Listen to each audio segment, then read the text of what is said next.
The sun did not rise over the Parker farm. It bled into the sky.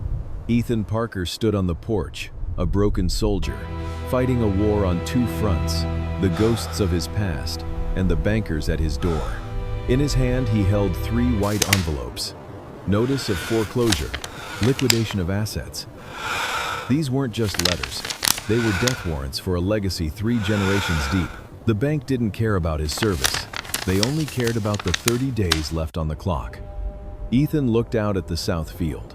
In the center sat the obstacle that had haunted his family for decades, a massive gray boulder the size of a truck. His father had failed to move it. His grandfather had failed. But today, Ethan wasn't just fighting for crops. He was fighting for survival. "I'm going to move you," he whispered into the cold air, "or I'm going to die trying." He stepped off the porch toward the old excavator. Beside him, Ranger, his battle-scarred German Shepherd, didn't follow. The dog stopped, hackles raised a low, guttural growl vibrating in his chest. Ranger wasn't looking at the envelopes. He was staring at the rock with primal fear. Ethan thought he was just clearing a field. He didn't know he was about to open a door that had been sealed for 50 years. The old diesel engine of the excavator roared to life with a violent, bone-shaking shudder that seemed to rattle the very foundations of the farmhouse behind it. Ethan sat in the cramped cabin, his hands gripping the worn, grease-slicked control levers. The smell of burnt oil and stale tobacco filled the small space, a scent that usually grounded him, but now felt suffocating. Outside, the world was losing its color. The vibrant gold of the afternoon had been swallowed by a thick, oppressive blanket of lead-colored clouds. The air grew heavy, thick with the scent of an approaching storm, but the wind remained eerily still. He pushed the primary lever forward, and the massive steel arm of the machine groaned in protest. The hydraulic cylinders hissed like a cornered viper straining against the weight of the prehistoric boulder that had mocked his family for 3 generations. This stone was the heart of his failure, the silent sentinel that had watched his father break his back and his grandfather lose his mind. Ethan gritted his teeth, the muscles in his jaw bulging as he applied more pressure. He wasn't just moving a rock. He was trying to uproot the curse of the land itself. The bucket's steel teeth bit into the sun-hardened earth around the base of the erratic. The sound of metal scraping against stone was a physical assault on the ears, a high-pitched screech that made Ethan's teeth ache. He dug deeper, carving a trench around the gray giant. Clouds of fine brown dust billowed upward, coating the windshield of the excavator and turning the world into a sepia-toned nightmare. He could barely see the south field anymore, only the dark, looming shape of the rock and the churning earth beneath it. Ranger was pacing at the edge of the excavation site. The dog's usual enthusiasm had vanished, replaced by a frantic, nervous energy. He wasn't barking at the machine anymore. His ears were pinned back against his skull and his tail was tucked tight between his legs. Every few seconds he would dart toward the hole Ethan was digging, let out a sharp, panicked yelp, and then retreat as if the ground itself were made of hot coals. Ethan noticed the change, but pushed it aside, attributing it to the noise and the vibration of the heavy machinery. Ethan adjusted his grip and prepared for the final pry. He positioned the bucket under the widest part of the boulder and pulled back on the main hoist. The excavator tilted forward its rear tracks, lifting inches off the ground as the engine screamed at the limit of its RPMs. Black smoke poured from the exhaust stack, obscuring the sky. Then a sound occurred that froze Ethan's blood. It wasn't the dull, heavy thud of earth moving or the sharp crack of a stone splitting. It was a hollow, resonant boom, a metallic clang that vibrated through the steel frame of the excavator and settled deep in Ethan's chest. The machine bucked violently. The bucket had caught on something immovable, something that didn't feel like stone. Ethan cut the throttle, and the sudden silence was more deafening than the roar of the engine. He sat there for a moment, his heart hammering against his ribs like a trapped bird. He wiped a layer of sweat and grime from his forehead with the back of his glove. He looked out the window. Ranger was no longer pacing. The dog was now digging at the spot where the bucket had struck his paws, moving with a desperate, frantic speed. He wasn't hunting a gopher. He was acting as if he were trying to rescue someone buried alive. Ethan climbed down from the cabin, his boots hitting the churned-up mud with a heavy splash. The air felt colder now, a sudden drop in temperature that sent a shiver racing down his spine. As he approached the pit, the smell hit him. It wasn't the smell of damp earth or decaying vegetation. It was a sharp chemical odor, something like ozone and old pressurized grease mixed with a metallic tang that tasted like copper on his tongue. It was a sterile industrial smell that had no business being in the middle of a family farm. Ranger backed away as Ethan reached the edge, the dog letting out a low, mournful howl that echoed across the empty fields.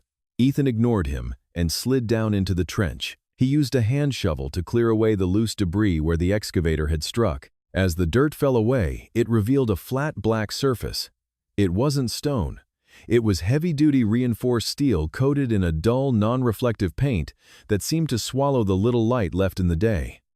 He cleared more of the area, his breath coming in short, ragged gasps. The boulder had been sitting directly on top of it, acting as a natural seal for decades. As Ethan cleared the center of the metal plate, he saw it an embossed emblem, weathered but still perfectly legible. It was a stylized eagle, with its wings spread wide in a sharp geometric pattern, reminiscent of Cold War-era government branding. Below the eagle, stamped in deep, authoritative letters, were the words, Project Hawthorne. Beneath that, the year 1969 was etched into the steel, followed by a final chilling warning, do not trespass, federal authority required. Ethan stared at the words, his mind racing. 1969. That was the year his father had returned from the war, the year the farm had started to decline, the year the accidents began. He reached out a trembling hand to touch the cold metal. The moment his fingers made contact, he felt a faint, rhythmic vibration beneath the surface. It was so subtle he almost missed it, a low-frequency hum like a heart beating deep within the earth. It wasn't a dead bunker. Whatever was down there was still breathing. Suddenly, Ranger let out a series of frantic, aggressive barks. The dog jumped into the trench and stood directly between Ethan and the hatch. He wasn't looking at the metal. He was looking through it, his eyes fixed on the darkness beneath the steel. His teeth were bared, and a thick rope of saliva hung from his jowls. He began to growl a sound so deep and primal that it felt like it was coming from the earth itself. He snapped at the air, his body trembling with a mixture of rage and absolute terror. A sudden gust of wind whipped through the trench, carrying that strange chemical scent with renewed intensity. It was joined by a new sound, a faint rhythmic clicking coming from behind the hatch, like the sound of a Geiger counter or a telegraph machine waking up after half a century of silence.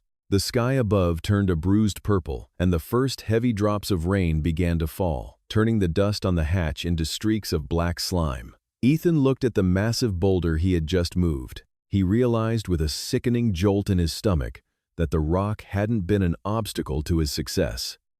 It had been a lid, keeping something buried that was never meant to see the light of day. The hum grew louder, a steady thrumming that Ethan could now feel in the soles of his boots. He looked back at the farmhouse, the windows dark and staring like the eyes of a corpse. He was alone on the edge of the world, standing on top of a secret that had been hidden under his feet his entire life. He had wanted to save the farm, to find a way to pay the debts and keep the land. But as he looked down at the Black Eagle of Project Hawthorne, he knew that the bank was the least of his problems. He had opened a door that couldn't be closed, and the cold wind blowing out of the earth whispered that some things are better left forgotten. The sky over the Parker farm did not just darken. It bruised, turning a sickly shade of violet and charcoal as the spring storm rolled in with a vengeful intensity. What had begun as a rhythmic drumming on the farmhouse's tin roof quickly escalated into a cacophony of violence. Rain fell in vertical sheets, thick and suffocating, turning the parched earth of the excavation site into a treacherous mire of black sludge. Thunder rumbled not from above, but seemingly from within the ground itself, a visceral vibration that rattled the windowpanes and set Ethan's nerves on edge.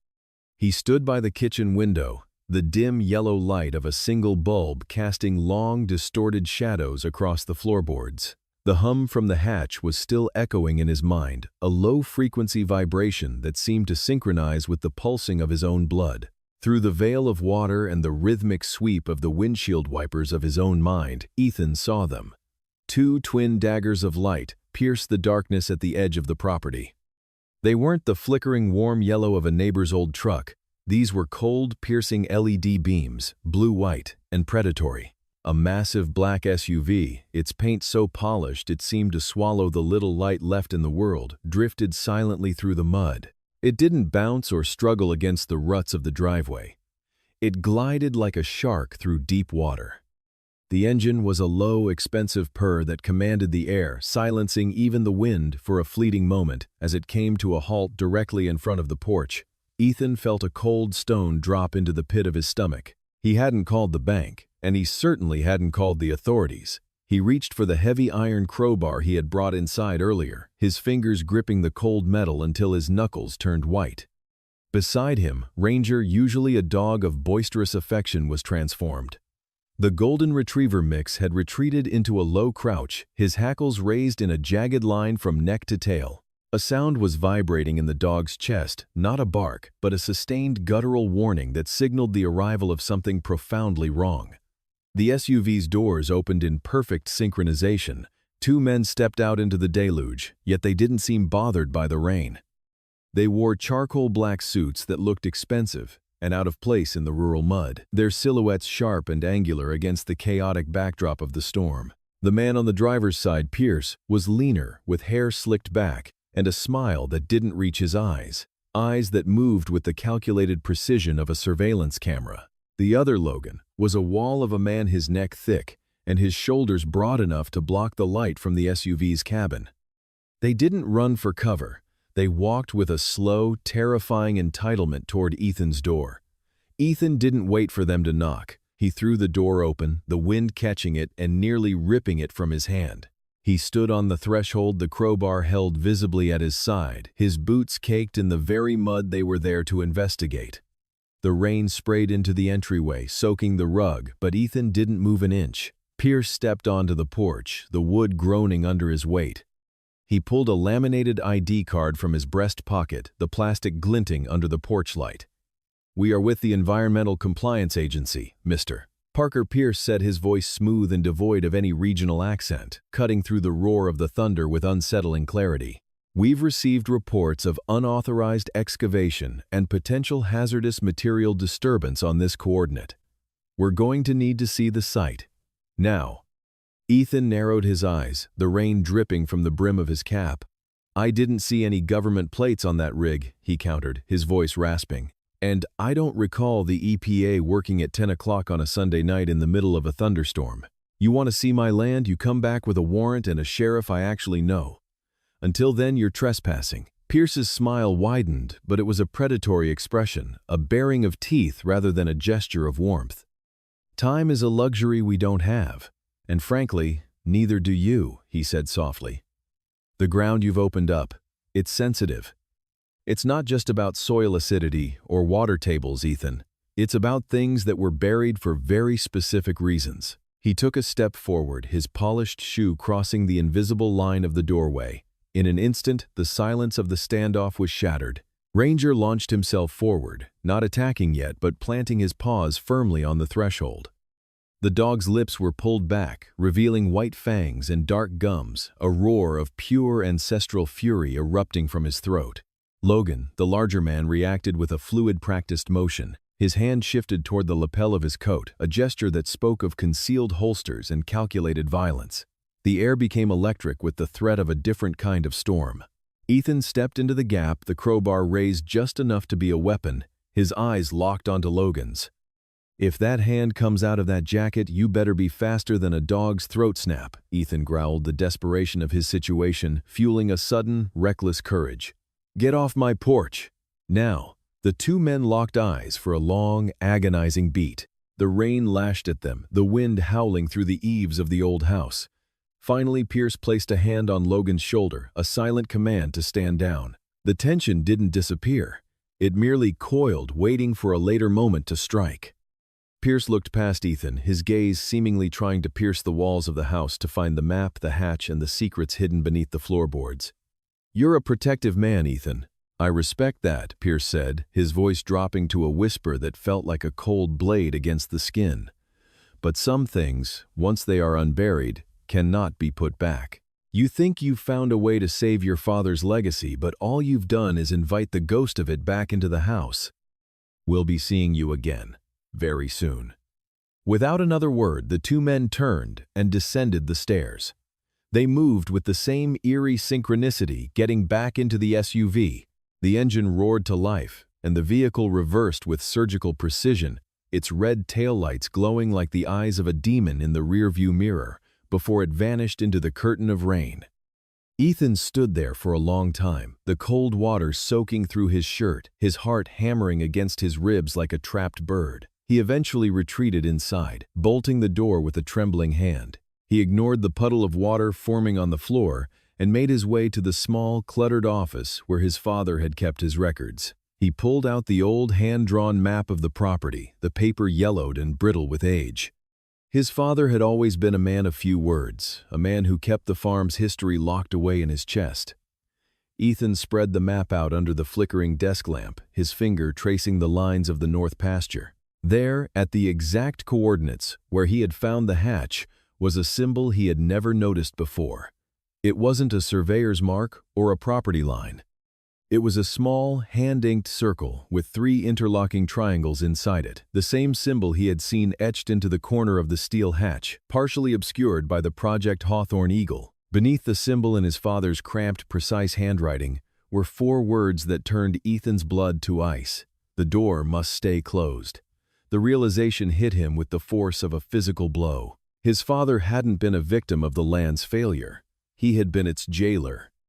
The debts, the struggle, the slow decay of the farm, it had all been a sacrifice to keep people away from what lay beneath the soil. And now Ethan had not only found the door, he had invited the wolves to the gate. He looked at the map, then at the darkened window, reflecting his own terrified face, knowing that the storm outside was nothing compared to the one he had just unleashed. The morning light did not bring the usual comfort of a new day. Instead, it filtered through the heavy gray clouds in sickly ribbons of pale light, illuminating the dust motes dancing in the stagnant air of the farmhouse. Ethan sat at the scarred wooden kitchen table, his eyes fixed on the map his father had left behind. The words written in his father's hand, "The door must stay closed," seemed to pulse with a dark energy of their own. He had spent the entire night staring at those 4 words, his mind, a chaotic storm of memories and mounting dread. His coffee had long since gone cold, a thin film forming on its surface, but he didn't care. The silence of the house was oppressive, broken only by the rhythmic ticking of the wall clock and the low, uneasy whimpering of Ranger, who sat by the door, his ears flattened against his skull. Ethan finally rose his joints, protesting from hours of stillness. He grabbed his heavy canvas jacket and a high-powered industrial flashlight. He didn't know what he was looking for, but he knew he couldn't stay in the house any longer. The mystery beneath the north pasture was a wound that needed to be lanced. He stepped outside, the damp air clinging to his skin like a wet shroud. The ground was still saturated from the previous night's downpour, the mud sucking at his boots with every step he took toward the rusted steel hatch. Ranger followed him, but the dog's usual enthusiasm was replaced by a visible tremor. He stayed several paces behind, his tail tucked low, his eyes never leaving the spot where the earth had been peeled back to reveal its mechanical skeleton. When Ethan reached the hatch, the smell hit him again. It was stronger now, a pungent cocktail of ozone, ancient copper, and the thick, suffocating scent of industrial oil that had been trapped in the dark for decades. He gripped the edge of the heavy steel door, his knuckles whitening as he heaved it open. The hinges screamed in protest, a high-pitched metallic wail that echoed across the empty fields. Below the darkness was absolute, a vertical shaft that seemed to swallow the weak morning light. He clicked on his flashlight, the beam cutting a sharp white path into the abyss. It revealed a series of iron rungs bolted into the concrete wall, each one encrusted with a thick layer of orange rust that looked like dried blood. He began his descent slowly, his boots ringing hollowly against the metal rungs. With every step downward, the temperature dropped. The air became thick and heavy, pressing against his lungs. About 20 feet down, his feet finally touched solid ground. He swung the flashlight around the beam, dancing over walls of reinforced steel and concrete. This wasn't a cellar or a simple bunker. It was a laboratory, or perhaps a tomb. Thick bundles of black cables, some as wide as a man's thigh, snaked along the ceiling, and walls disappearing into the darkness like the tentacles of a subterranean beast. They were coated in a fine layer of white dust, and as Ethan moved, he could hear a low-frequency hum vibrating through the very floor beneath him, a sound so deep it felt more like a heartbeat than a machine. As he pushed deeper into the facility, the corridor narrowed. The walls seemed to lean inward, the ceiling dipping lower until Ethan had to hunch his shoulders. The air grew thinner, and the smell of ozone became sharp enough to sting the back of his throat. He reached a heavy pressure-sealed door that had been left slightly ajar. On the center of the door was the faded emblem of Project Hawthorne, the eagle clutching the lightning bolt. Ethan pushed the door open, the sound of grinding metal grating against his nerves. Inside was a small, cramped room filled with racks of outdated computer equipment and spinning reel-to-reel tape decks that sat silent and frozen in time. It was here, in the suffocating silence of the deep earth, that the walls began to shift. The flickering light of his flashlight caught the glint of a metallic surface, and suddenly the smell of the bunker changed. The ozone and oil vanished, replaced by the dry, choking scent of dust and cordite. The hum of the machinery transformed into the distant, rhythmic thud of rotor blades. Ethan's heart skipped a beat, then began to hammer against his ribs with a frantic, uneven rhythm. He leaned against a cold steel cabinet, his breath coming in short, ragged gasps. The narrow corridor of the bunker was no longer a hallway. It was the mouth of a cave in the Hindu Kush Mountains. He was back in Afghanistan. The shadows on the wall became the silhouettes of his squad moving through the darkness with hushed whispers. He could feel the weight of his rifle in his hands, the sweat stinging his eyes, the taste of copper in his mouth. The silence of the bunker was filled with the ghostly echoes of gunfire and the desperate screams of men he had failed to save. The darkness was closing in a physical weight, pressing down on his chest, squeezing the air from his lungs. He collapsed to his knees, his flashlight clattering to the floor, its beam spinning wildly across the ceiling. He buried his face in his hands, his body shaking with the force of a full-blown PTSD episode. The past and the present had collided, and he was drowning in the wreckage.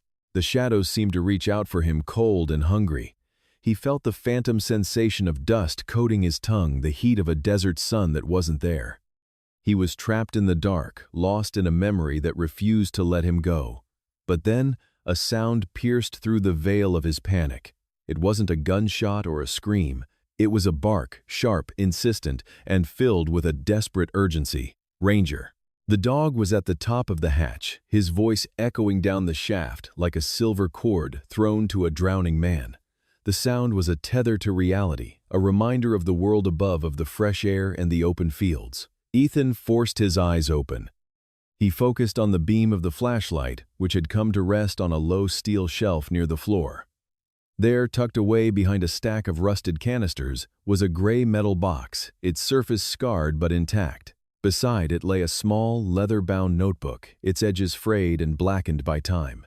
He lunged for them, his fingers trembling as he gripped the cold metal and the brittle leather. The physical contact with the objects seemed to ground him. He scrambled to his feet, the phantom sounds of war fading back into the shadows of his mind. He didn't look back. He ran toward the ladder, his boots pounding against the concrete, the metal box tucked tightly under his arm. As he began to climb, the hum in the floor intensified. It was no longer a low vibration. It was a rhythmic thumping, a heavy mechanical beat that shook the very foundation of the shaft. The iron rungs vibrated beneath his hands, and a gust of cold, foul-smelling air rushed up from the depths as if the facility itself were exhaling. He climbed with a desperate primal energy, his muscles screaming, his lungs burning. He could hear something below him, a heavy metallic clanking, like something massive and rusted was trying to pull itself upward. He didn't dare look down. He reached the top and hauled himself out onto the muddy grass, gasping for air, as if he had just emerged from underwater. He didn't stop until he reached the farmhouse. He slammed the heavy oak door shut and slid the deadbolt into place, leaning his back against the wood as he tried to catch his breath. Ranger stood beside him, whining softly and licking his hand. Ethan sat on the floor, the gray metal box in his lap. His hands were still shaking as he reached for the latches. They snapped open with a sharp metallic click. Inside, nestled in protective foam that had turned yellow and brittle, were several small magnetic tape reels. Each one was meticulously labeled in his father's precise, cramped handwriting. Ethan picked up the first reel, his heart stopping as he read the name written on the side in faded black ink, Robert Carter, logged 01. Below the name in smaller letters was a date from 30 years ago, and a single word that made the blood drain from Ethan's face, subject. He stared at the tape, the silence of the house, now feeling even more heavy and dangerous. He hadn't just found his father's secrets. He had found a record of a life he never knew existed, a life that was inextricably tied to the darkness beneath the soil. He looked at the notebook, the pages filled with equations and sketches of the very cables he had seen below. The truth was finally in his hands, but as the wind howled against the farmhouse windows, Ethan realized that some truths were better left buried in the dark. The morning mist in the valley did not lift so much as it simply curdled, turning the sky into a bruised shade of gray that mirrored the leaden weight in Ethan's chest. He drove through the town center of Oakhaven, a place that felt more like a graveyard for ambitions than a living community. The tires of his old truck crunched over gravel and dead leaves as he pulled up in front of the Oakhaven Public Library. It was a somber red brick building with ivy crawling up its sides like skeletal fingers. Inside, the air was thick with the scent of decaying parchment floor wax and the sharp medicinal sting of peppermint tea. It was a silence so profound it felt heavy, as if the thousands of books lining the shelves were all holding their breath, guarding the secrets etched into their pages. Behind a mahogany desk that looked as though it had been carved from the roots of an ancient oak sat Martha Reed. Her face was a roadmap of 80 years of mountain winters, her skin translucent and mapped with delicate blue veins. She didn't look up when Ethan approached her spectacles perched on the tip of her nose as she cataloged a stack of yellowed newspapers. Ethan cleared his throat, the sound echoing unnaturally loud in the vaulted room. He leaned in his voice a low rasp as he spoke the name that had been burning a hole in his mind since he found the metal box. He told her who he was, the son of Robert Carter, and then he whispered the words, Project Hawthorne. The effect was instantaneous. The silver fountain pen in Martha's hand slipped, leaving a jagged black scar across the ledger. Her breath hitched a thin, rattling sound that seemed to vibrate in the stillness. She slowly lifted her head, and for the first time Ethan saw the raw, unadulterated terror lurking behind her cataracts. Her hands began to tremble, a rhythmic shaking that she tried to hide by gripping the edge of the desk. She looked around the empty library, her eyes darting toward the dark corners between the stacks, as if the shadows themselves had ears. She beckoned him closer, her voice barely a thread of sound, smelling of mint and old age. Martha began to speak of 1969, a year the town records claimed was uneventful. She told him about the military trucks that moved like ghosts in the dead of night, and the men in white suits who poked needles into the earth, as if it were a dying patient. Ethan's father Robert had been a lead technician, a man who believed in the integrity of the soil and the safety of the people. But the deeper they drilled, the more the water changed. Martha described how the creek beds turned a sickly, iridescent orange, and how the livestock began to die of strange internal hemorrhages. Robert had tried to document it all. He had compiled reports, gathered samples, and prepared to go to the federal authorities. He thought he was protected by the truth, but in Oakhaven the truth was a death sentence. She leaned in so close that Ethan could see the moisture in her eyes. She told him that his father didn't die of a sudden heart attack, as the official autopsy claimed. He was found slumped over his steering wheel on a back road, his heart stopped by something far more calculated than nature. The project wasn't about geology or resource mapping. It was something far more sinister, something that required the absolute silence of the mountain and its people. Martha's voice broke as she confessed that she had kept his father's last few letters hidden for decades, too afraid to come forward, watching as the town slowly withered under the shadow of whatever lay beneath the hawthorn. Sight. Ethan left the library with his head spinning, the weight of 30 years of lies pressing down on his shoulders. He climbed into the cab of his truck, the interior smelling of cold vinyl and old tobacco. He reached into the passenger seat and pulled out a small, portable tape player he had salvaged from the attic. With trembling fingers, he inserted one of the reels he had found in the metal box. The plastic door clicked shut. He pressed play. For a few seconds, there was only the hiss of white noise, a rhythmic scratching that sounded like dry leaves blowing across a grave. Then, a voice broke through the static. It was deep, resonant, and unmistakably his father's, though it lacked the warmth Ethan remembered from his childhood. The voice on the tape was cold, clipped with the precision of a man who knew his time was running out. Robert Carter spoke of the Hawthorne facility not as a lab but as a crucible. He spoke of low-frequency vibrations that could liquefy granite and the strange biological signatures they had detected miles beneath the crust. "If you are hearing this, Ethan, it means they found me," the voice said, sending a chilling jolt through Ethan's spine. "Don't believe their lies about surveys or energy research. Hawthorne isn't a project. It's a weapon. They aren't studying the Earth. They are trying to wake something up that was never meant to see the light." The tape ended with a sharp mechanical pop, leaving Ethan in a silence that felt deafening. Suddenly, a sharp metallic snap echoed from the alleyway behind the library. Ethan's survival instincts, honed by years of solitude, kicked in instantly. He shoved the tape recorder under the seat and stepped out of the truck, his hand instinctively reaching for the heavy flashlight in his pocket. He moved toward the corner of the building, his boots silent on the damp pavement. Rounding the brick corner, he saw a figure crouched near the basement window of the library. It was a young man no older than 25, wearing a worn canvas jacket and carrying a heavy camera bag. His face was pale, his eyes wide with a mixture of intense curiosity and paralyzing dread. The young man froze as the beam of Ethan's flashlight hit him. He didn't run. Instead, he raised a hand to shield his eyes, his breathing coming in shallow, ragged bursts. This was Noah, a freelance investigative reporter who had been seen lurking around the town's edges for weeks. He looked at Ethan not as an enemy, but as a lifeline.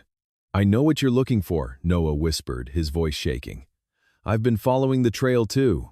They're coming back, Ethan. The sensors in the valley just went live for the first time in 30 years.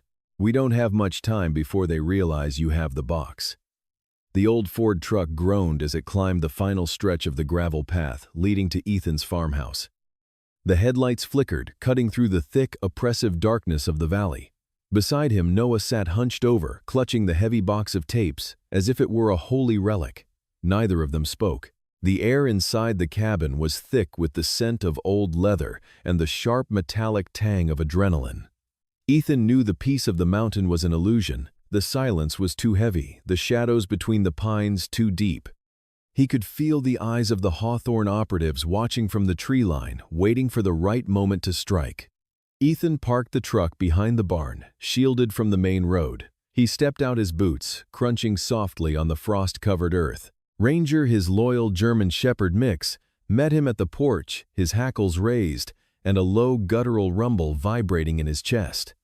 The dog knew. Ethan knelt, scratching the dog's ears briefly before his eyes scanned the perimeter. He wasn't just a farmer tonight. He was a soldier again. He reached into the bed of the truck and pulled out a heavy canvas bag, filled with gear he hadn't touched since his last tour of duty. Inside the house, the atmosphere was frantic, yet hushed. Noah had cleared the kitchen table, spreading out his laptop and a series of portable hard drives. The hum of the computer was the only sound in the room as he began the arduous process of digitizing the analog tapes. Ethan moved through the house with practiced efficiency.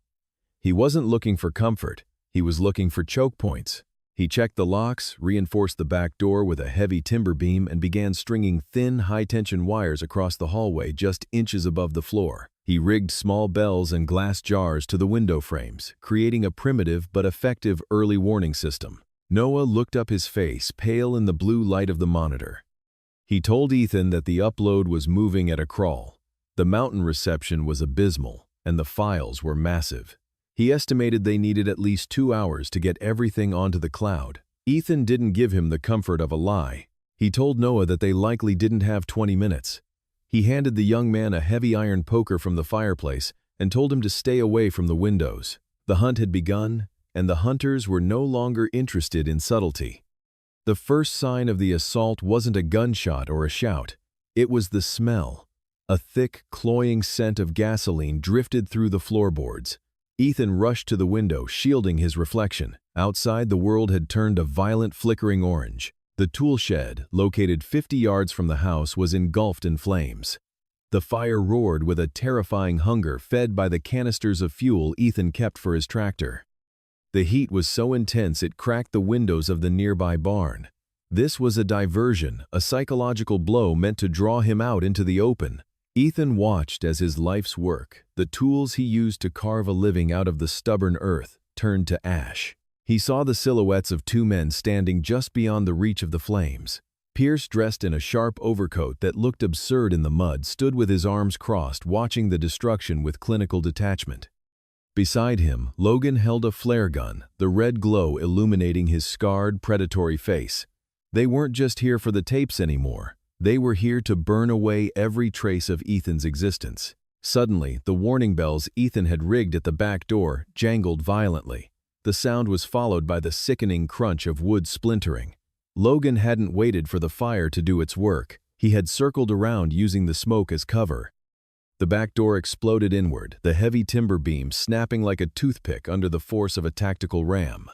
Ranger didn't hesitate. The dog launched himself into the darkness of the mudroom, a blur of gray and black fur. A muffled curse followed, then the sound of fabric tearing and the heavy thud of a body hitting the floor. Ethan was already moving. He intercepted Logan in the narrow corridor between the kitchen and the pantry. The two men collided with the force of two freight trains. Logan was younger and faster, but Ethan had the desperate strength of a man with nothing left to lose. They tumbled into the kitchen, crashing into the table and sending Noah's equipment flying. The air was filled with the sound of heavy breathing and the rhythmic thud of fists hitting flesh. Logan pulled a serrated combat knife, the blade gleaming in the firelight from the window. Ethan grabbed a heavy cast-iron skillet from the stove, swinging it with a primal roar. The struggle was chaotic and visceral. Ethan felt the sting of the knife across his forearm, a hot line of pain that only fueled his rage. He slammed Logan's head against the edge of the refrigerator, the sound echoing like a gunshot in the small room. Logan slumped, momentarily dazed, but Ethan didn't have time to finish the fight. From the porch, a calm, amplified voice cut through the chaos. It was Pierce. He wasn't shouting. He didn't need to. He held a cell phone high the screen, showing a live video feed that made Ethan's heart stop. The video showed a small, cramped apartment filled with books. In the center of the frame, Mr. Henderson, the elderly librarian who had helped Ethan find the tapes, sat tied to a wooden chair. A masked man stood behind him, holding a suppressed pistol to the old man's temple. Pierce smiled, a thin, cruel expression that didn't reach his eyes. He told Ethan that the tapes were no longer the only currency in play. He gave Ethan a choice: hand over the original reels and the laptop within the next 60 seconds, or the librarian would be dead before the fire outside reached the house. Noah stared at Ethan, his eyes wide with horror. The upload bar on the laptop screen flickered at 98%. 2% stood between them and the truth reaching the world. Ethan looked at the fire consuming his farm, then at the blood dripping from his own arm, and finally at the flickering image of his friend on the phone screen. The weight of the decision pressed down on him heavier than any mountain. He looked at Pierce, who stood waiting with the patience of a vulture. The silence that followed was broken only by the crackling of the fire and the steady, agonizing tick of the kitchen clock. Ethan slowly lowered the skillet, his hands shaking with a mixture of exhaustion and fury. He looked at Noah, then back at Pierce. He realized then that the Hawthorne Project wasn't just about a weapon or a secret. It was about the total erasure of anyone who dared to stand in their way. He took a deep breath, the smoke-filled air burning his lungs, and prepared to make a move that would either save his friend or seal all of their fates forever. The line had been drawn in the ash, and there was no turning back. The sun hung suspended in the center of a cloudless, bleached sky, casting no shadows on the parched earth of the dead field. This was a place where nothing grew, a vast expanse of golden, waist-high grass that rustled with the dry sound of 1,000 snakes. In the center of this desolation, a single wooden chair sat like a throne of misery.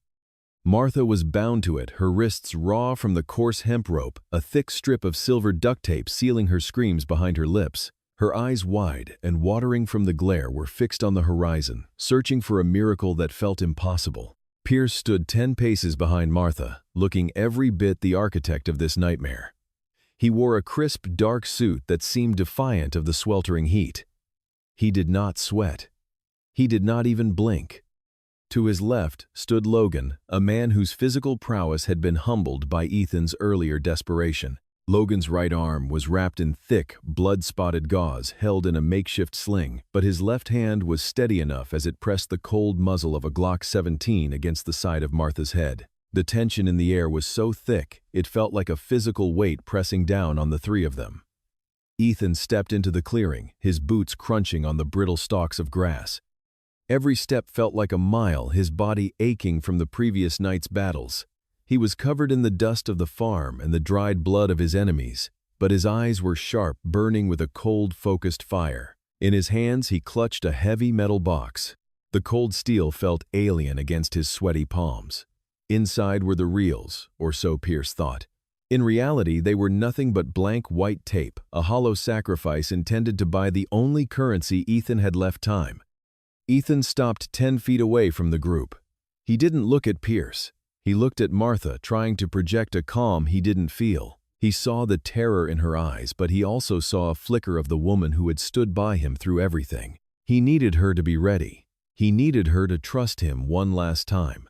The wind picked up, swirling the dust around them, making the dry grass dance in a frantic, rhythmic motion. Pierce smiled, a thin, cruel expression that didn't reach his eyes.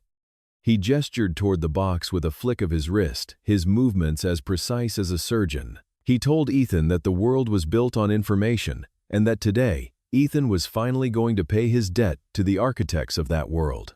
Pierce spoke of the Hawthorne Project not as a conspiracy, but as a necessity, a way to ensure order in a world that was rapidly descending into chaos. To him, Martha was nothing more than a bargaining chip, a line of code to be deleted once the transaction was complete. Ethan let out a low, ragged breath. He told Pierce that men like him always thought they were the ones holding the leash, but they forgot that the world was full of things that couldn't be controlled. He shifted his weight, his fingers brushing against the cold latch of the metal box. He was waiting. He was listening for the subtle shift in the wind, the sound of a silent predator moving through the brush. Somewhere in the tall grass, a shadow moved. Ranger was a ghost in the yellow sea. He moved with a primal silence, his belly low to the ground, his ears flattened against his skull. He wasn't just a pet. He was a weapon Ethan had spent years training for the hunt. He could scent the cordite on Logan's gun and the acrid tang of Pierce's expensive cologne. The dog was a coiled spring of muscle and instinct, waiting for the single note that would release the storm trapped in his chest. High above them, on a ridge overlooking the field, Noah sat hidden behind a cluster of jagged rocks. His laptop was open, the screen shielded from the sun by a piece of dark cloth. A high-gain antenna was pointed toward the distant cell tower. The signal was strong. On his screen, the view from a hidden microcamera on Ethan's vest was broadcasting to the world.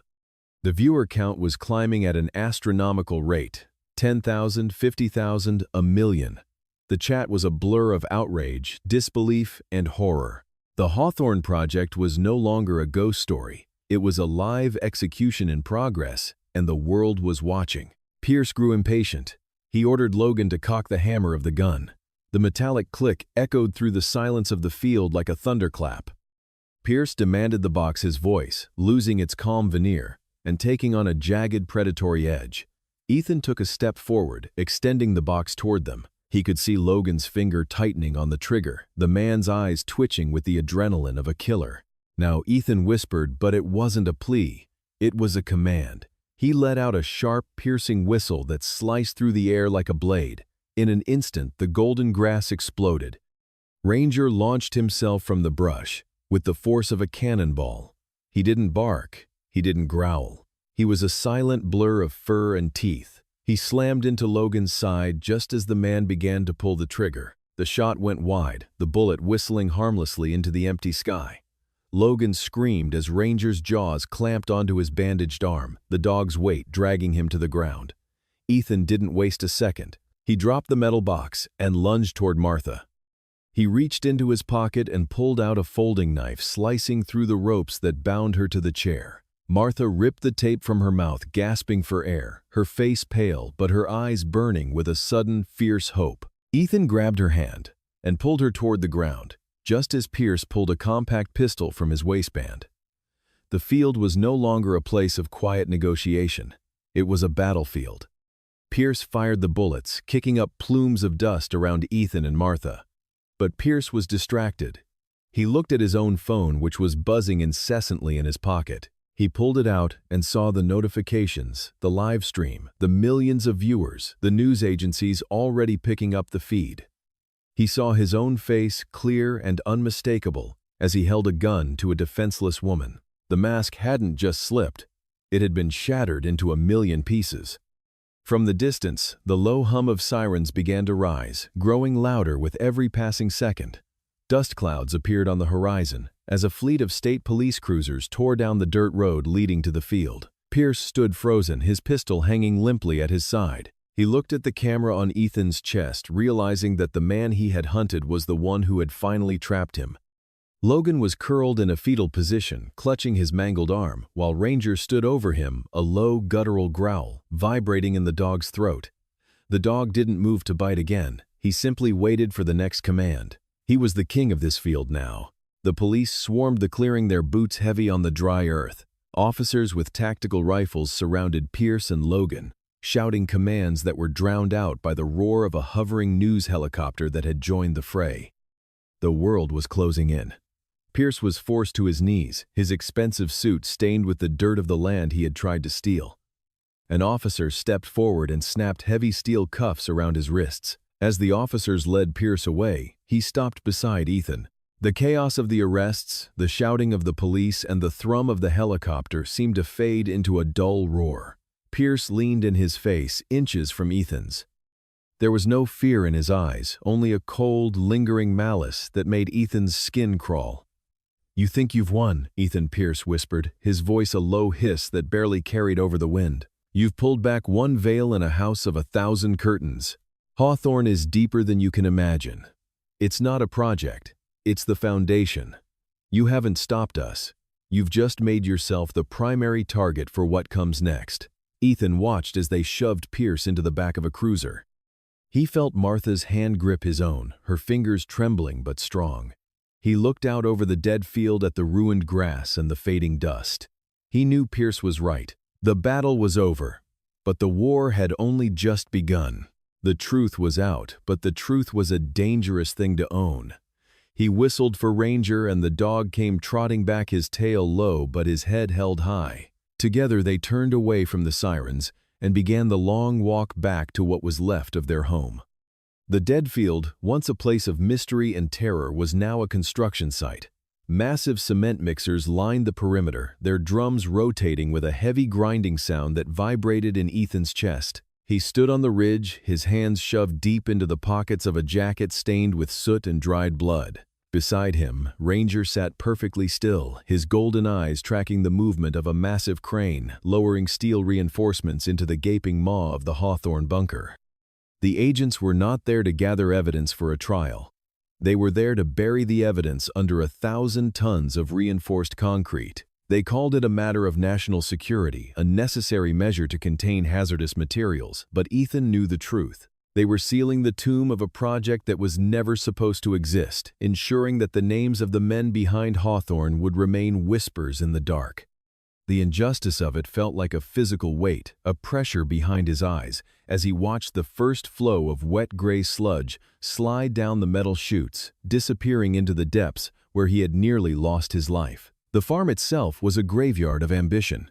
The charred skeleton of the barn stood as a blackened monument to the night before its timbers, still occasionally releasing a thin, acrid ribbon of smoke. The fields were crisscrossed with deep, muddy ruts from the heavy vehicles the winter wheat crushed and ruined.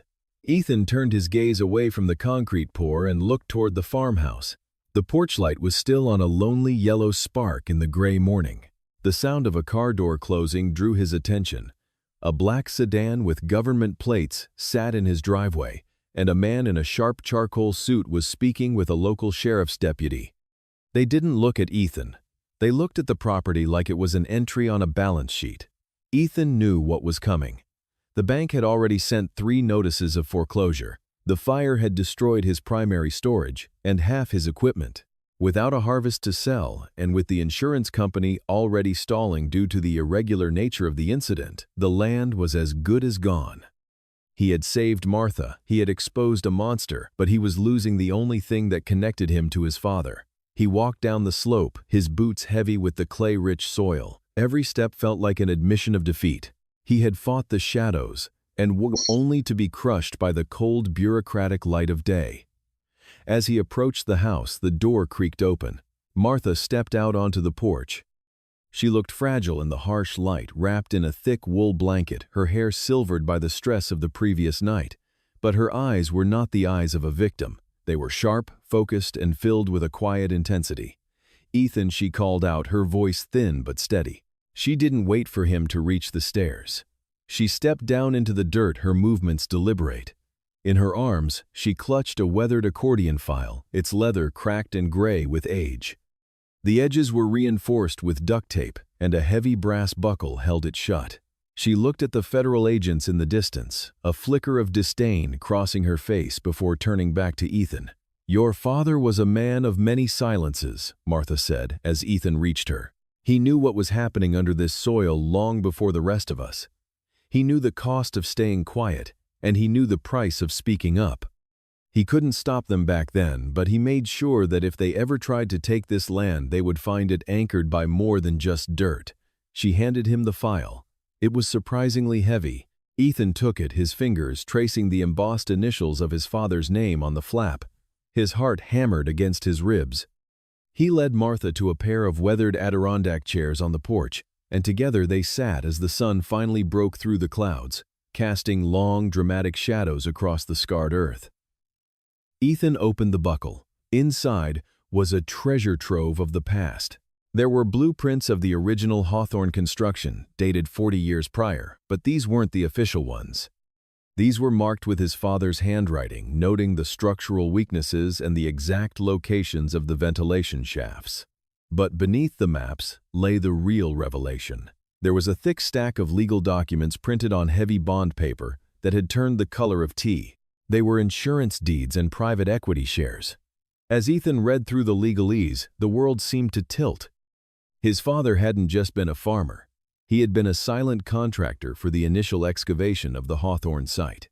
He had been paid in shares of the holding company that managed the project's infrastructure, a company that had since ballooned into a multi-billion-dollar defense conglomerate. The documents were signed, notarized, and held in a private trust that named Ethan as the sole beneficiary upon the event of catastrophic land interference. There was more. A life insurance policy specifically tailored to cover the destruction of the property by any state or federal entity with a payout that made the bank's debt look like pocket change. His father had seen the darkness coming. He had known that one day the men in the suits would come to reclaim what they had buried, and he had built a financial fortress to protect his son from the fallout. Ethan felt a lump form in his throat. He looked at the signature at the bottom of the trust, his father's bold, sweeping script. It wasn't just money. It was a message. It was a father reaching out across time to tell his son that he had never been alone in the fight. The debt that had been a noose around Ethan's neck was gone. The bank could be paid in full by noon, the barn could be rebuilt with the finest timber, and the fields could be restored. He looked up at the federal agents. They were still pouring the concrete, still trying to bury the truth. But they couldn't bury this. They couldn't take the land now.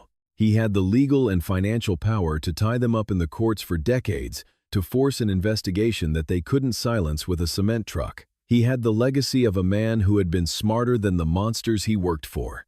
Martha reached out and placed her hand over his. Her skin was like parchment, but her grip was firm. He loved this land, Ethan. He loved it enough to make sure it would always belong to you. He didn't just leave you a farm. He left you a weapon. Use it. Ethan stood up the file, tucked firmly under his arm. He felt a strange sense of peace settle over him, a calmness that he hadn't felt since the day the crows first stopped singing. The wind picked up, carrying the scent of pine and fresh earth, blowing away the smell of smoke.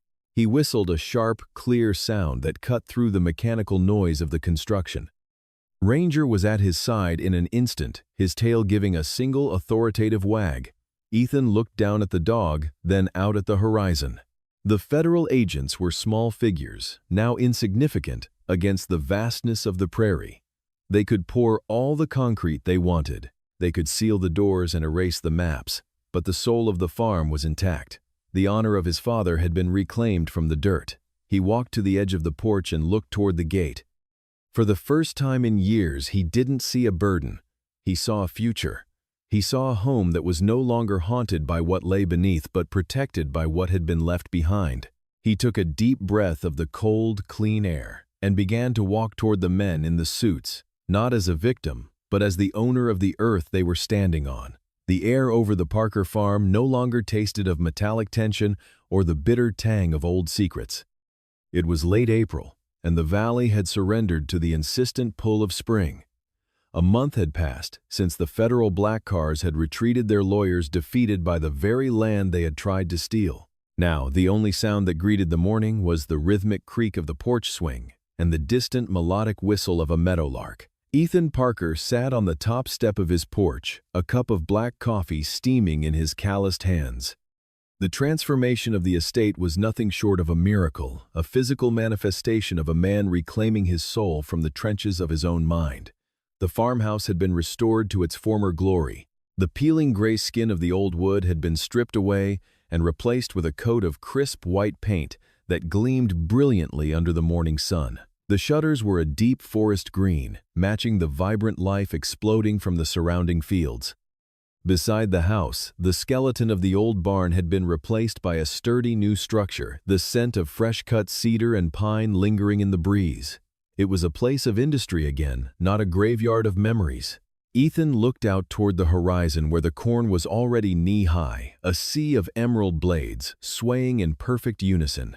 There was a precision to the rows that spoke of a man who found peace in order. He no longer spent his nights patrolling the perimeter with a loaded shotgun, nor did he wake up in a cold sweat, listening for the hum of phantom machinery.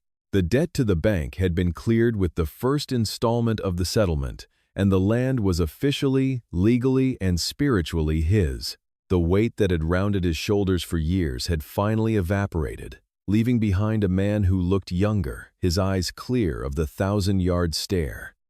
In the middle of the north pasture, the massive concrete slab that once marked the entrance to the abyss was still there, but it was no longer an eyesore. Nature, with Ethan's gentle assistance, had begun to reclaim it. He had spent the previous weeks hauling topsoil onto the perimeter of the concrete, planting clusters of wild lupines, poppies, and black-eyed Susans. The flowers were beginning to bloom their petals, softening the harsh industrial edges of the bunker's seal. The secret was still there, buried under tons of reinforced cement and earth, but it had lost its teeth. It was a foundation now, a silent anchor for the life flourishing above it. Ranger, the aging German shepherd, lay at Ethan's feet, his muzzle resting on his paws. The dog's ears twitched at every passing insect, his tail giving a lazy thud against the floorboards every time Ethan shifted his weight. Ranger was no longer a sentry, he was a companion. The scars on his flank had healed, and his coat was thick and shiny again. He seemed to sense the shift in the atmosphere more than anyone, his previous hypervigilance replaced by a profound, contented lethargy. Ethan set his coffee down and reached into his shirt pocket. He pulled out a small silver microcassette. It was the last one, the original recording his father had made in the final days of his life. It wasn't a technical log or a map of hidden assets. It was a personal message, one that Ethan had listened to only once in the dead of night. His father's voice had been weak but steady, speaking not of the Cold War or the shadows he served, but of the smell of the rain on this specific hill and the way the light hit the kitchen window in the autumn. It was a message of love, an apology for the silence, and a blessing for the future. Standing up, Ethan whistled softly. Ranger was on his feet in a heartbeat, his tail wagging with newfound energy. Together they walked across the soft grass toward the ancient oak tree that stood at the highest point of the property. This tree had seen 4 generations of Parkers. Its roots reached deep into the belly of the earth, entwining with the history of the land. Ethan knelt at the base of the trunk where the moss was thick and cool. He used a small garden trowel to dig a modest hole between two massive gnarled roots. He didn't need a monument. He didn't need a plaque. He placed the silver tape into a small, waterproof metal box and lowered it into the dark soil. As he began to push the earth back over the box, a sense of finality washed over him. The past was no longer a burden to be carried. It was a story that had been told and closed.